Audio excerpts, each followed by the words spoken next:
আজকে তোমাদের হাতে একটা খেলার ছলের টোটকা শিখিয়ে দিচ্ছি। শুনতে হাস্যকর লাগলেও অভূতপূর্ব রেজাল্ট দেয়। দেখবে এটা প্রত্যেক বাড়িতেই থাকে। কোনো না কোনো ব্যক্তি ভীষণ রাগী, বদমেজাজি, উগ্র, সারাক্ষণ খিটির মিটির করছে, চিৎকার চেঁচামেচি করছে, সহ্য করতে পারছে না, হিংসা করছে। সব ফ্যামিলিতেই আছে। কি করবে? বিশেষ করে ওই শাশুড়ি বৌমার ক্ষেত্রে বলছি, বাড়ির অন্যান্য সদস্যদের ক্ষেত্রেও বলছি। এখন শাশুড়ি বৌমার সম্পর্কটা তো এই জায়গায় চলে গেছে। খেলার ছলে শাশুড়ি মা, দেখি তোমার হাইটটা কত, কি করবে?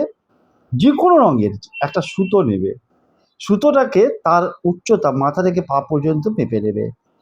পা পর্যন্ত মেপে নিয়ে সুতোটাকে কেটে নিলে তার হাইট অনুযায়ী কেটে নিয়ে, এটা যে কোনো দিন যে কোনো সময় করতে পারবে। বাড়িতে যে চিরুনি ব্যবহার করো, তুমি ব্যবহার করো, সেই চিরুনি তোমার মাথার চিরুনিতে করতে হবে। এটা অন্য কোনো সদস্যের চিরুনিতে হলে হবে না। তুমি যে চিরুনি ব্যবহার করো সেই চিরুনিতে সুতোটাকে বাঁধবে, ঘুরিয়ে ঘুরিয়ে বেঁধে তোমার বাড়ির যে প্রধান দরজা বা বেডরুম, প্রধান দরজায় হলে হয়তো অনেকে দেখতে পেয়ে যাবে, বেডরুমের মধ্যে ভেতরের দিকে চিরুনিটাকে ওই দড়ি মারা অবস্থায় হুক বা পেরেকের সাহায্যে ঝুলিয়ে দেবে। আর যদি স্বামী জিজ্ঞাসা করে, বলবে এটা একটা টোটকা, কথা ঘুরিয়ে দেবে, দেখবে জব্দ হয়ে যাবে।